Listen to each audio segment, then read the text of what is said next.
Hello guys, ముందుగా మా ఛానల్ని కొత్తగా చూస్తున్న వాళ్ళు ఎవరైనా ఉంటే మా ఛానల్ని సబ్స్క్రైబ్ చేసేసుకొని పక్కనే ఉన్న గంటని గట్టిగా కొట్టేయండి. అలాగే ఇవాళ మనం చెప్పుకోపోయే కథ పేరు రక్షక ప్రేమ. రచించిన వారు కీర్తిప్రియ. మరి ఇక ఏ మాత్రం ఆలస్యం లేకుండా స్టోరీలోకి వెళ్ళిపోదాం పదండి. రక్షక ప్రేమ ఎపిసోడ్ నెంబర్ 13. పాపం మన కొత్త జంట గురించి చెప్పనే లేదు కదా, ఇప్పుడు చెప్పేస్తాను, చూసేయండి. ఇప్పుడు చెప్తున్నది సిద్ధు వల్ల శరణ్యుడు గురించి తెలుసుకుంటున్నప్పుడు జరిగింది. కాకపోతే ఒకేసారి రెండు వైపులా చూపించడానికి ఇది పిక్చర్ రూపం కాదు కదా. ఏదైనా చెప్పేటప్పుడు మధ్యలో బ్రేక్ వస్తే కథలో ఆసక్తి పోతుంది అనేసి ఇప్పుడు చెప్తున్నా. మీరు అలా ఊహించేసుకోండి, ఓకేనా? ఇక మన కథలోకి వెళ్ళిపోదామా. కార్లో డల్గా కార్ డ్రైవ్ చేస్తున్న చరణ్ని చూస్తుంటే తన ప్రాణం పోతున్నట్టు అనిపిస్తుంది గీతుకి.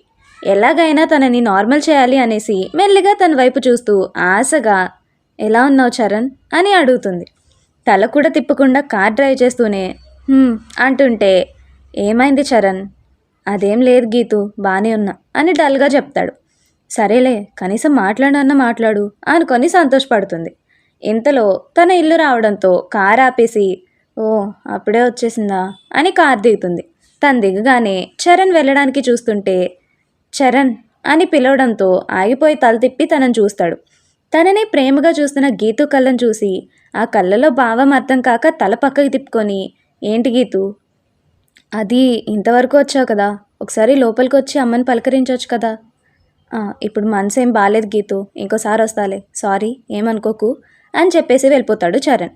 వెళ్తున్న తన వైపు చూస్తూ బాధగా, నేను ఇలా చూడలేకపోతున్నారా, ప్రేమలో ఈ బాధలేంటో అర్థం కావట్లేదు నాకు అనుకొని లోపలికి వెళ్ళిపోతుంది.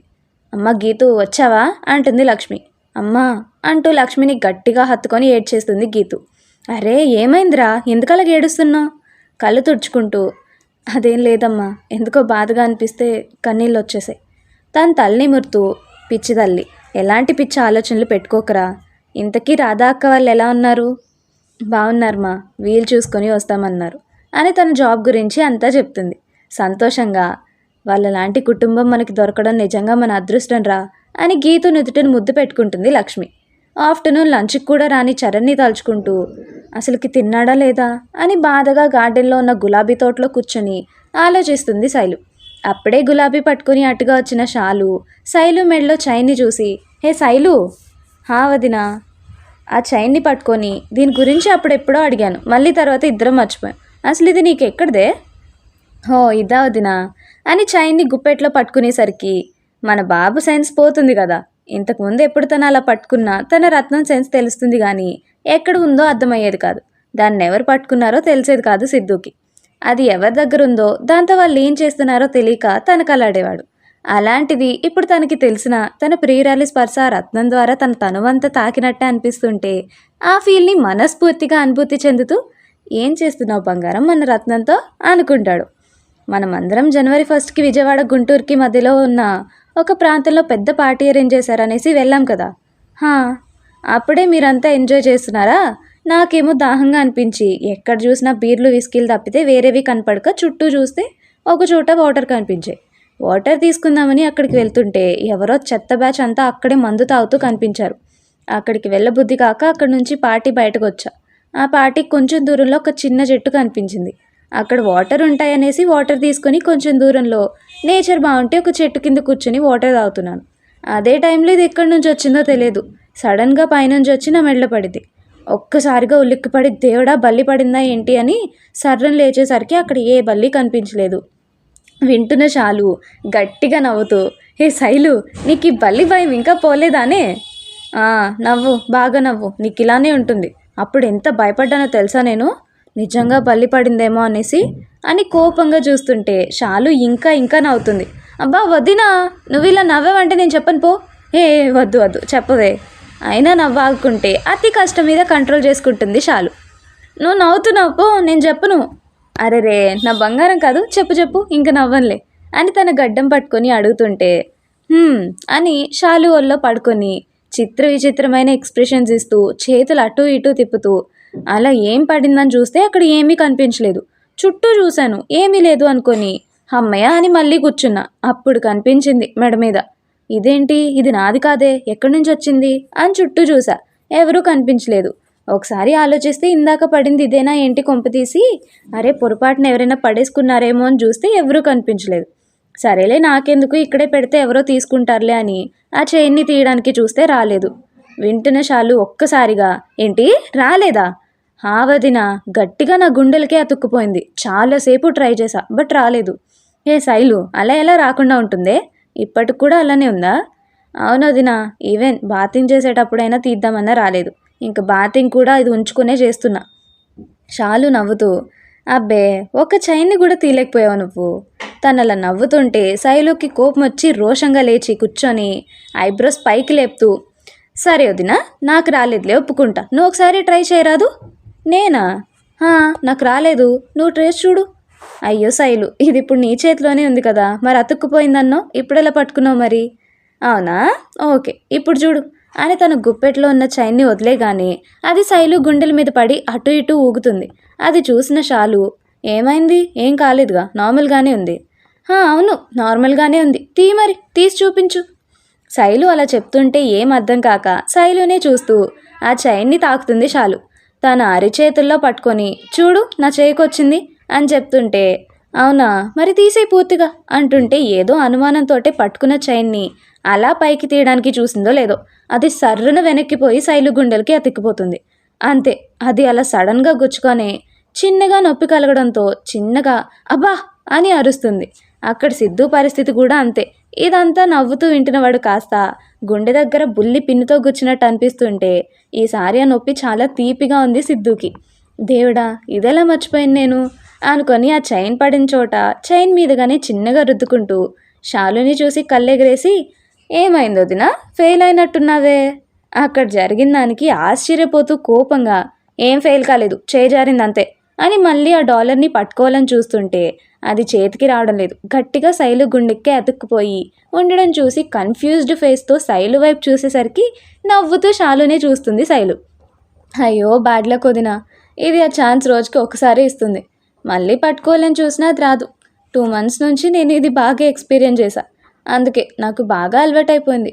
ఎవరైనా నార్మల్గా పట్టుకొని చూసేంతవరకు మామూలుగానే ఉంటుంది, బట్ నా నుంచి వేర్ చేయాలని ట్రై చేస్తే మాత్రం ఇలానే బిహేవ్ చేస్తుంది. అందుకే ఇంక తీయాలన్న ప్రయత్నం మానేసి దీనికి అలవాటు పడిపోయా. భలే ఉంది కదా వదిన, ఇది బుజ్జిగా ముద్దుగా అని దాన్ని తీసుకొని ముద్దు పెట్టుకుంటుంది. అక్కడ సిద్ధుకి ఏదో ఒక రకమైన ఫీల్ వస్తుంటే, దొంగదాన, ఆ ముద్దేదో నాకే ఇవ్వచ్చుగా, ఇలా ఇండైరెక్ట్గా ఇచ్చే బదులు అని ముద్దుగా తిట్టుకుంటాడు. చూస్తున్న షాలు నోరు తెచ్చుకొని, ఇప్పుడు నీ చేతికి వచ్చింది కదే, ఇందాక నాకు రాలేదు చిన్నగా నవ్వి, ఎవరు తీయడానికి ప్రయత్నిస్తారో వాళ్ళకి మాత్రమే ఇలా చేస్తుంది. బట్ స్టార్టింగ్లో నాకు అలానే చేసేది, కానీ నేను ఇక నా ప్రయత్నాలు ఆపినప్పటి నుంచి ఇది నా మాట మాత్రమే ఉంటుంది. ఎందుకో తెలీదు వదినా, దీన్ని చూస్తుంటే పచ్చగా కొత్తగా పెళ్ళైన కొత్త పెళ్లి కూతురు మెడలో ముత్తిల్లం మెరిసే తాడిలా కనిపిస్తుంది నాకు. అందుకే తీబుద్ధి కాలేదు. ఆ మాటలు వింటున్న సిద్ధు, తనకి నన్ను దగ్గర చేయడానికి లీల చేసావా తండ్రి అనుకుంటాడు. అంతలోనే మరెందుకని తనని దగ్గరకు కూడా తీసుకోలేక అల్లాడిపోతున్నా అని బాధపడతాడు. షాలు పట్టుకోవాలని చూసేసరికి మళ్ళీ వెళ్ళి శైలు గుండెలకే అతుక్కుపోతుంది. అబ్బా వదిన ఆపు, ఇంకా నాకు నొప్పి పుడుతుంది. ఇప్పుడు అర్థమైందా, అంతా అన్ని క్లారిఫికేషన్ తీరాయా అని అంటుంటే వింతగా శైలునే చూస్తూ కావాలనే, నిజంగా నువ్వేదో పెద్ద రాక్షసులానే ఉన్నావే అంటుంటే కోపంగా, నన్నంత మాట అంటావా అని కొట్టడానికి వస్తుంటే గార్డెన్ అంతా తిప్పుతూ శైలుకు దొరకకుండా ఎంట్రన్స్ వైపు పరిగెడుతుంది షాలు. అప్పుడే వచ్చిన చరణ్ని చూసి తన దగ్గరకు వెళ్ళి, చరణ్ కాపాడవా, రాక్షసి నన్ను చంపేస్తుంది అంటుంటే వెనకే వచ్చిన శైలు, బావా దాన్ని పట్టుకో, నన్ను రాక్షసి అంటుంది అంటూ వస్తుంటే చరణ్ చుట్టూ తిరుగుతుంది షాలు. చరణ్ డల్లుగా, షాలు ప్లీజ్ అనేసరికి ఇద్దరూ ఆగిపోతారు. చరణ్ వెళ్ళిపోతుంటే బావా అంటూ చేయి పట్టుకుంటుంది. కళ్ళలో నీళ్ళొస్తుంటే పలకను కూడా పలకకుండా వెనక్కి తిరగకుండానే శైలు చేయిని సున్నితంగా తీసేసి వెళ్ళిపోతుంటే, బావా ప్లీజ్ ఆగు అంటూ తన ముందుకు వెళ్ళి నిల్చుంటుంది. తన వంక కూడా చూడలేక పక్కకి తిప్పుకొని పోతున్నాడు. నన్ను క్షమించవా బావా అని శైలు దీనంగా అడిగేసరికి ముందుకు వేస్తున్న చరణ్ అడుగో అక్కడే ఆగిపోతుంది. వెనక్కి తిరుగుదామన్నా తిరగాలి అనిపించక ముందు సైడ్ చూస్తూనే, దేనికిరా అంటాడు. చరణ్ ముందుకు వెళ్ళి సైలెంట్గా నిల్చుని తన్నే చూస్తూ ఏడుస్తుంటే కింద పడుతున్న తన కన్నీటి బొట్లను చూసి తల పైకెత్తి శైలిని చూస్తాడు. తన్నే చూస్తూ అలానే ఏడుస్తుంటే తన కళ్ళలో కన్నీళ్ళు చూడలేక గుండెల్లో బాధగా అనిపించి కంగారుగా, ఏమైందిరా అని కన్నుళ్ళు తుడవబోయి ఆగిపోతాడు. చరణ్ తనని కనీసం తాకడానికి కూడా ఆలోచిస్తుంటే ఏడుపు ఆగట్లేదు శైలుకి. నా వల్లనే బావ ఇలా అయిపోయాడన్న మాట గుర్తొస్తుంటే గుండె పగిలిపోతున్నట్టుగా ఉంది. ఇంకా అక్కడ ఉండలేక ఏం మాట్లాడలేక ఏడుస్తూనే తన రూమ్కి పరిగెడుతుంది. అది చూస్తున్న చరణ్కి ఏం అర్థం కాక శైలు బాధపడుతుంటే తట్టుకోలేకపోతున్నాడు. అలా అని శైలు వెనకే వెళ్ళలేక కళ్ళ నీళ్ళతో వెళ్తున్న శైలునే చూస్తూ అక్కడే నిలబడిపోయాడు. అప్పుడే వచ్చిన మనోజ్ ఇదంతా చూసి అక్కడే ఆగిపోయిన షాలుని తీసుకుని వెళ్తూ చరణ్ని లోపలికి తీసుకెళ్తాడు. ఏం అర్థం కాక సోఫాలో కూర్చొని, బావా శైలు ఏమంటుంది, ఎందుకు తను అలా బాధపడుతుంది, ఏమైంది తనకి అని కంగారుగా అడుగుతుంటే చరణ్ కూల్, తనకేం కాలేదులే, ఏం కాకపోతే నాకెందుకు సారీ చెప్తుంది, ఎందుకలా ఏడుస్తుంది, కొంపతీసి నా గురించి తనకు తెలిసిపోయిందా, మీరు ఎవరైనా చెప్పారా అని కోపంగా అడుగుతుంటే మనోజ్ చిన్నగా ఒక నవ్వు నవ్వుతాడు. చెప్పు బావా, చెప్పమంటే నవ్వుతావేంటి. చరణ్ పక్కన కూర్చొని, ఇన్ని రోజులు మనమే దాన్ని అంతా అర్థం చేసుకున్నాం అనుకున్నాను రా, కానీ మనకంటే ఎక్కువగా అదే మనల్ని అర్థం చేసుకుంది. నేను అంతగా అర్థం చేసుకుంది నీ మనసు ఏంటో ఆ మాత్రం తెలుసుకోలేదా అది, అందుకే ఇప్పుడు నేను బాధ పెట్టనన్న మాట దాన్ని చంపేస్తుంది. ఇదంతా వింటున్న చరణ్కి ఒక్క క్షణం గుండాగినంత పని అయింది. ఒక్క సెకండ్ కూడా ఆలస్యం చేయకుండా శైలు ఎలా ఉందో ఏంటో అనుకుంటూ కంగారుగా పైకి పరిగెత్తుతాడు. అప్పుడే లోపలికి వచ్చిన గీతు చరణ్ అలా వెళ్ళడం చూసి విషయం అర్థమై బాధగా మనోజ్ వంక చూస్తుంది. మనోజ్ కన్నీళ్ళతోనే, ఏం కాదులేరా ఇలారా అంటూ పిలుస్తాడు. బాధగా రూమ్కి వెళ్ళిన శైలు చరణ్ని అలా చూడలేక తనను చూస్తున్న ప్రతిసారి నా వల్లనే కదా అన్న బాధ చంపేస్తుంటే డోర్ కానుకుని కూర్చొని గుండె పగిలేలా ఏడుస్తుంది. కంగారుగా పైకొచ్చిన చరణ్ గట్టిగా తలుపు తడుతూ, శైలు శైలు డోర్ తీరా ఒక్కసారి ప్లీజ్ మా అని ఏడుస్తూ అంటుంటే చరణ్ గొంతు విని తను ఏడుస్తున్నాడని అర్థమవుతుంటే భయంగా డోర్ తెరుస్తుంది. డోర్ ఓపెన్ అయిన సౌండ్కి తల ఎత్తి చూస్తాడు చరణ్. తన్నే ఏడుస్తూ చూస్తున్న శైలుని చూస్తుంటే తన వల్ల కావట్లేదు చరణ్కి. వెళ్ళి గట్టిగా శైలుని హత్తుకొని ఏడ్చేస్తాడు. తన బాధ తీరేంత వరకు ఒక తల్లిలా తన తల్లిని ముర్తూ ఓదార్చుతుంది శైలు. కొంచెం సేపటికి అలానే ఉండి, నా బంగారమే నువ్వు, ఎందుకురా అలా ఫీల్ అవుతావు, నువ్వేం చేసావని, నీకు నా మీద అలాంటి ఫీలింగ్ లేదని తెలిసినా నేనే అనవసరంగా నీ మీద హోప్స్ పెంచుకున్నా అంటూ తన ఫేస్ పట్టుకొని, నువ్వు నా చిట్టి తల్లివిరా, నీ కళ్ళలో నేను చూడలేను, నువ్వెప్పుడూ సంతోషంగా నవ్వుతూనే నా కళ్ళకు కనిపించాలి, ఇలా ఇంకెప్పుడు నువ్వు చేయనని తప్పుకు బాధపడకరా అని తన కన్నీళ్ళు తుడుస్తూ సరేనా అంటాడు.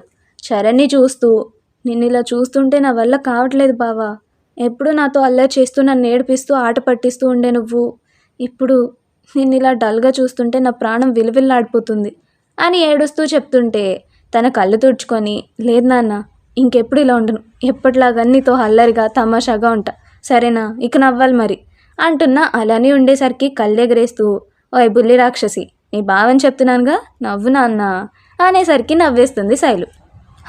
అద్ది నిజంగా నువ్వు నా బుల్లి రాక్షసివే అంటూ తన నుదుటి మీద ముద్దు పెట్టుకుంటాడు. ఇద్దరు అలా కలిసిపోవడం చూసి ఇంట్లో వాళ్ళంతా సంతోషపడతారు. నువ్వు ఆఫ్టర్నూన్ కూడా ఏం తినలేదు కదా బావా, రా నేనే తినిపిస్తా అంటూ తీసుకెళ్తుంటే ఆపేసి, నేను తినలేదని నీకెలా తెలుసురా, మా బావ గురించి నాకు కాక ఇంకెవరికి తెలుస్తుంది, రా ఫస్ట్ అంటూ తీసుకువెళ్తుంటే నవ్వుకొని, డ్రెస్ చేంజ్ చేసుకొని వస్తామా, అదేం కుదరదు, అయినా మా బావ పోలీస్ యూనిఫామ్లో హీరోలా ఉంటాడు, ప్రస్తుతానికి ఇలానే ఉండేలే దా అంటూ కిందకి తీసుకుపోయి ముద్దలు కలిపి తనే తినిపిస్తుంటే కళ్ళలో నీళ్ళు వచ్చేస్తాయి చరణ్కి.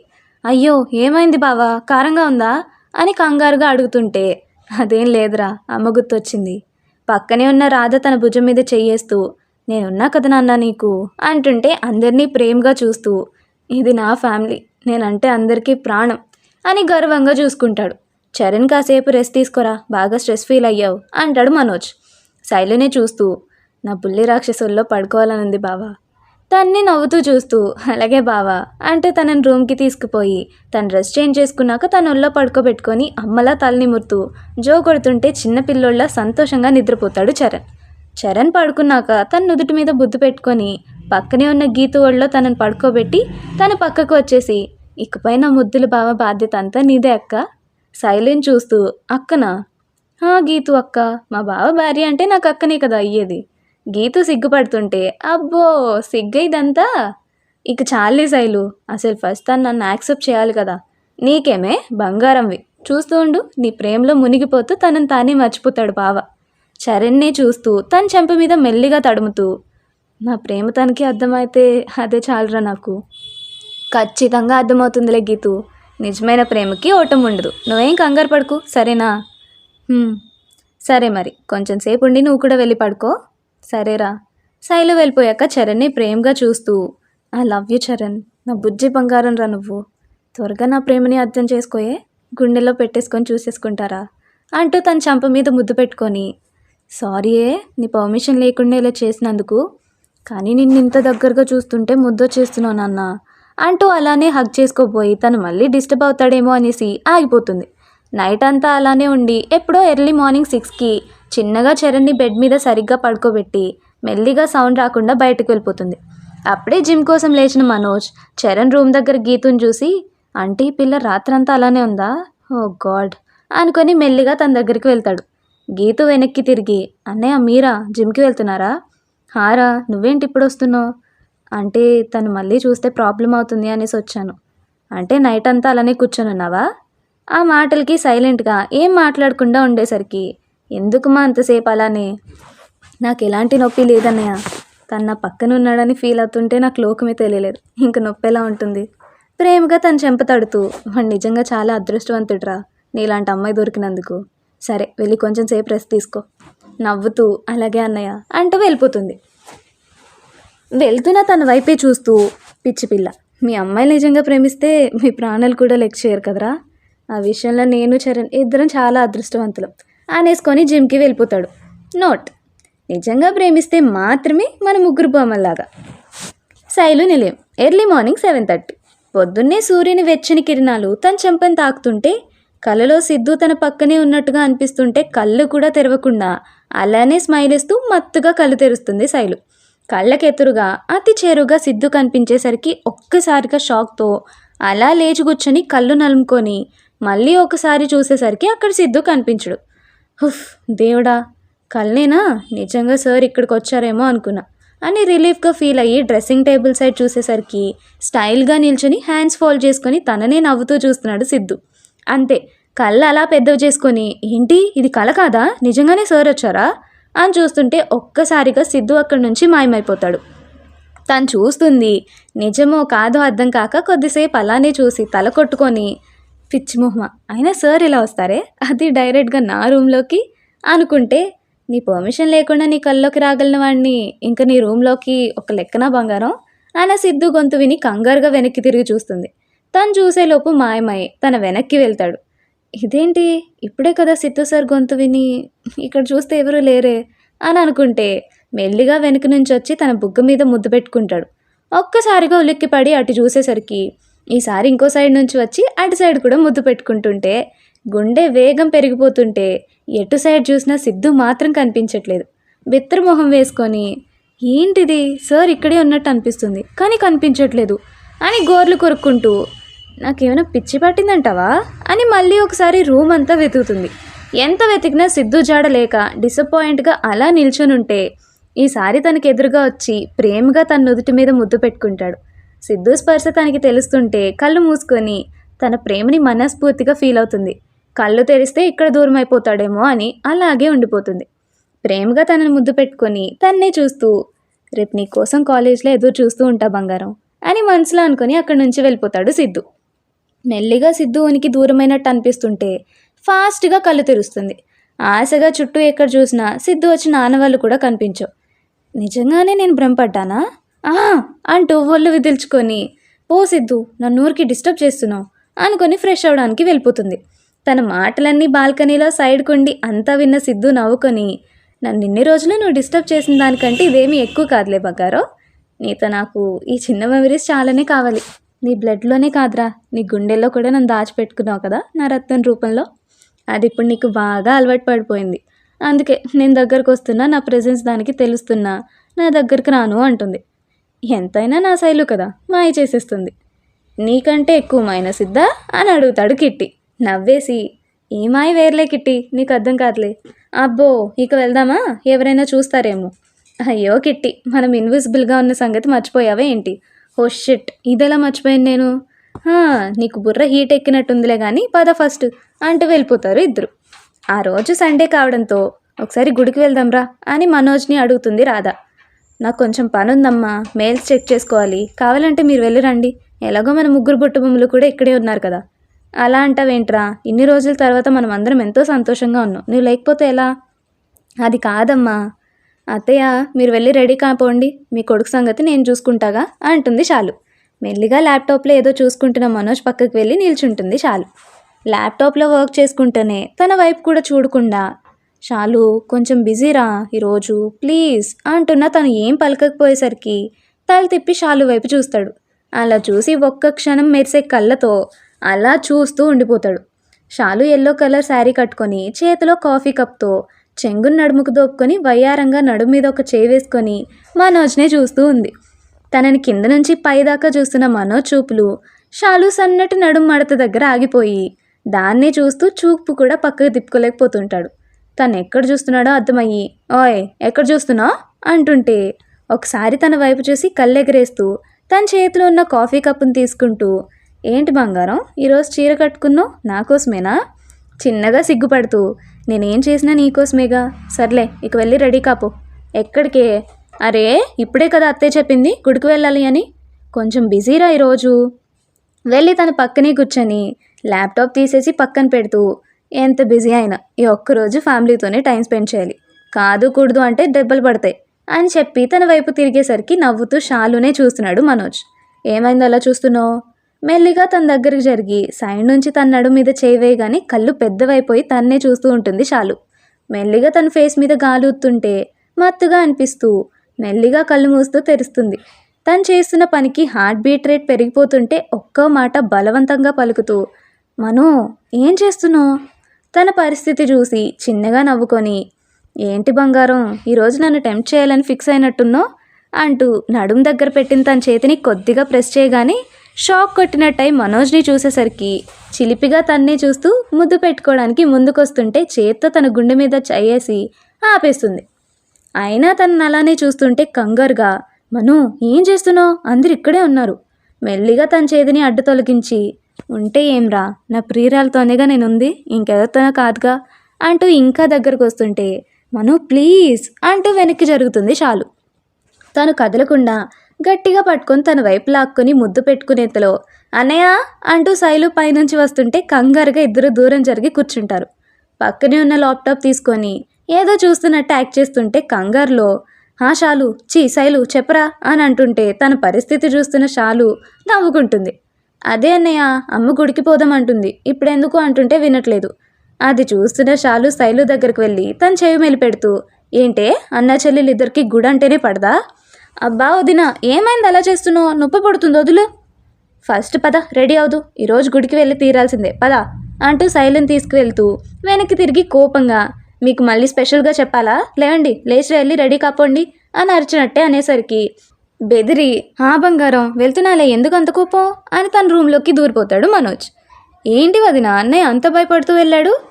దేనికో ఒకదానికిలే, నువ్వు పద ఫస్ట్ టైం అవుతుంది. వదినా అని రాగాలు తీస్తుంటే, దెబ్బలు పడతాయి శైలు పద ఫస్ట్ అంటూ తీసుకుని పోతుంది. ఇదంతా అప్పుడే రూమ్లోంచి బయటకు వచ్చిన రాధా కిరణ్లు చూసి నవ్వుకుంటూ, నీకు తగ్గ కోళ్లే దొరికిందే నవ్వుతూ, అవునండి వీళ్ళని ఇన్నేళ్ళు కంట్రోల్ చేయలేక చచ్చాను, ఇప్పుడు ఆ బాధ్యత అంతా నా కోళ్ళకు వదిలేసి నేను రిలీఫ్ అయిపోతా అని మనస్ఫూర్తిగా చెప్తుంది రాధ. అందరూ గుడికి రెడీ అయ్యి ఒక్కొక్కరిగా హాల్లోకి వస్తూ ఉంటారు. అప్పుడే జిమ్ బాడీకి సింపుల్ షర్ట్ అండ్ ప్యాంటు టక్ చేసుకుని ముఖంలో కొత్త కాంతితో పెదవులపై చిన్న చిరునవ్వుతో మెట్లు దిగుతూ ఉన్నాడు చరణ్. ఇప్పుడు తన కళ్ళు ఒకరి కోసం వెతుకుతున్నాయి. అలా వెతుకుతున్న కళ్ళు ఒక చోట ఆగిపోయి అలానే ప్రేమగా చూస్తూ కిందకి దిగుతాడు. ఎందుకో ఈరోజు తన కంటికి చాలా కొత్తగా కనిపిస్తుంది. కళ్ళు తన్నే చూస్తాను అంటుంటే పక్కకు కూడా తిప్పుకోలేకపోతూ ఉంటాడు. ఇందులో శాలు రావడంతో పక్కకు చూస్తాడు.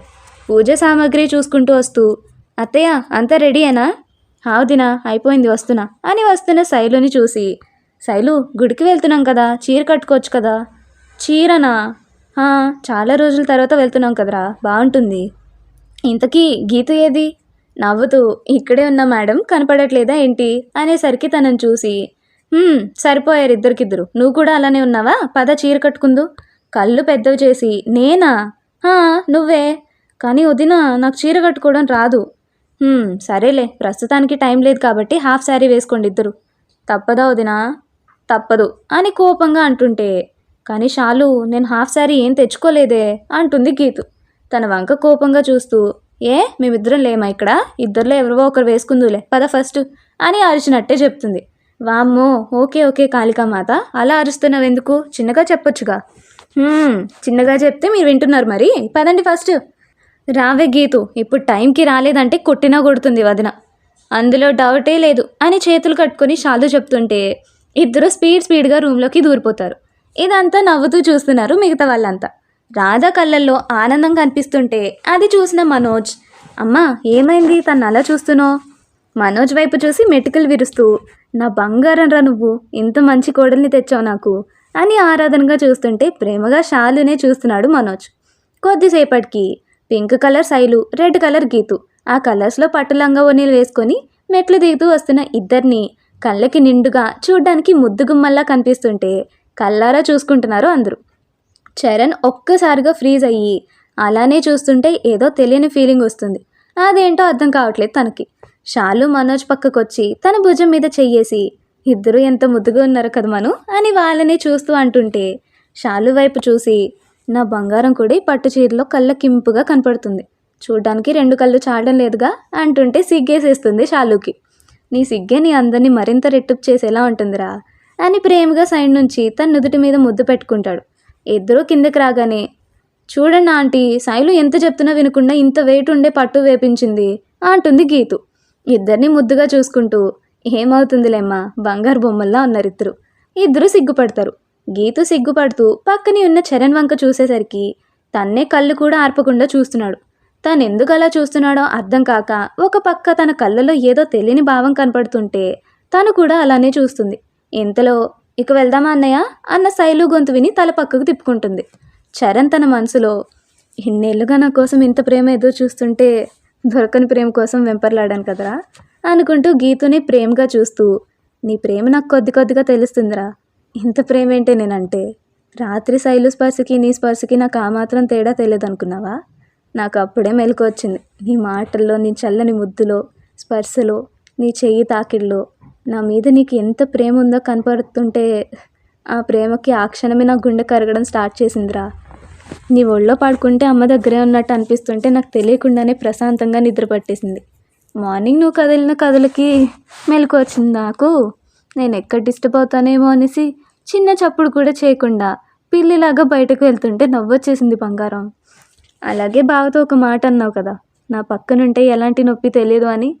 తన గుండె మీద వేలు పెట్టుకొని, ఆ మాట ఇక్కడ గుచ్చుకుపోయిందిరా. ఎన్ని రోజులే నిన్ను బాధ పెట్టానన్న మాట గుర్తొస్తుంటే నా గుండె తరుక్కుపోతుంది అని మనస్ఫూర్తిగా అనుకొని అందరితో గుడికి వెళ్ళిపోతాడు. ఇక చరణ్ బాధ పోయినట్టే గైస్, ఫీల్ ఫ్రీ.